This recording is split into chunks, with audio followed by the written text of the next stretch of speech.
Marcus, where are you? Where are you? Where's here? Oh.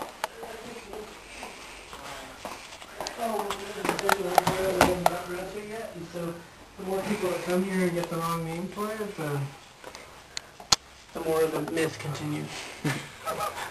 We must stop the myth making. Are you shooting already? Yeah, what happened? Nothing. I always am impeccable in the way that I pour oil, and I never spill anywhere anything. Never. Look at this one. This is not oil. Somebody donated. I mean, it's not too cold. It shouldn't be gelling up. So I think somebody put some lard. Let's eat it. Yeah, let's eat it. Which, of course, you could drive a car on lard, but we're not. It doesn't smell as nice as the vegetable. Oh, it's too late for breakfast. You can't make lard anymore. Okay. So just in case I do what I never do, spilling, that is, I have this here. So what are you doing right now with all this oil anyway? Yeah, hold that up.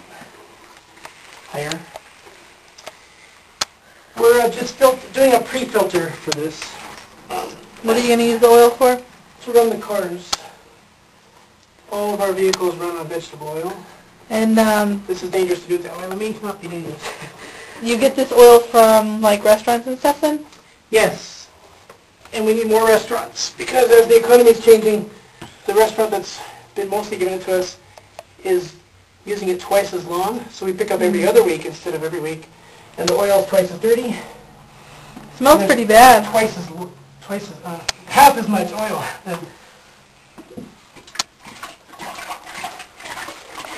Oh! That's the first spill I ever did, I swear. Oh, you gotta go up at an angle. Yeah, it's leaking. There we go. If I get enough flow going in it, then that one little...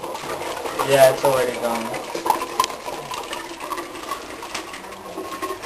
Look at the sunlight coming through. Oh, turn it 90 degrees so we can see the light coming through. That's cool. Looks like honey. You can get one up here too. It looks the same on pre-filtered, but there's something getting filtered out.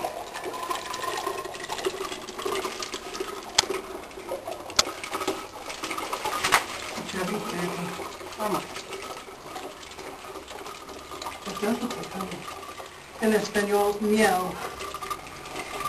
I'm starting to see little chunks come in now, but there's a little stream too. When it gets to these little black streams on the inside, you can see. Burnt French fries? No, this is a Thai restaurant. Oh, so it's like burnt Thai food? Yeah, just carbon matter. This is cold filtering, so it takes a lot longer to get through there. But it's okay because it's just the first filtering phase. So usually you heat up the oil first? Yeah. And when we don't heat it up, when we do this pre-filter thing that Herman's got to suffer through for the next 5 minutes of that, taking forever to get through there. But it just... So later, will you heat it up and then filter it again? Yeah, just to be really safe. Ooh, a little bit here. And those pipes have nothing to do with this project. Or as we've said before, these pipes have nothing to do with this movie.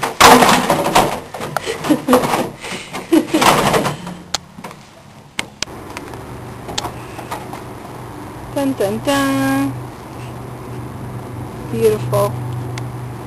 What a mess. So what did we add? Yeah. This was where the regular radiator line was, and we just, that's hot. We just put a T in there to pull off this red hose, more radiator fluid, which comes into this thing right here, coils around a filter. So that way the vegetable oil comes in and out the top and goes inside the filter, gets filtered, and gets heated at the same time.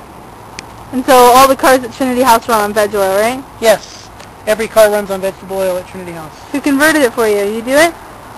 We had some students. I'm right here at UNM. You can see the brand UNM, the Lobos. The Lobo is the wolf in Spanish. There were some students in the Sustainability Studies department that converted our first car. and then I converted the second one, and then a professional mechanic did a really great job with this really high-end one on the 95 Mercedes, and then I did this one. So, what does a vegetable oil car have to do with Jesus anyway? A vegetable oil car have to do with Jesus? What a great question. What did Jesus have to do with anything, any kind of car? You know, I think didn't the LA Catholic Worker once have a sign, what would Jesus drive? Or how would Jesus drive, was it? But maybe Jesus wouldn't drive at all. He didn't have a place to lay his head, so why would anybody call themselves a Catholic worker and have a house? I mean, is that radical enough? Should we not have houses, or should we have houses? I mean, if we're trying to be like Jesus. So that's a tough one to deal with. So I think that the answer to that house one is that we need to make the houses available for everybody. Like, what would Jesus do if he had a house? Would he smash it up? Would he sell it? Would he give it away? Would he use it? So I think what we're trying to do in the Catholic Worker Movement is to let the houses be used by as many people as possible for Christ's sake. So I guess when it comes to a car, I think the whole point is trying to be as sustainable as possible. So therefore, if you can run it on vegetable oil, that's great. If you can recycle whatever parts, that's great. I don't know how else to make it sustainable because you still have to buy filters. And I don't think we've got the time to learn to build our own filters as a cottage industry, you know. So somewhere along the line, there's lots of compromises if you're going to have a car. That's why Jesus would not have a car. You just have to walk. You just have to walk in used sandals.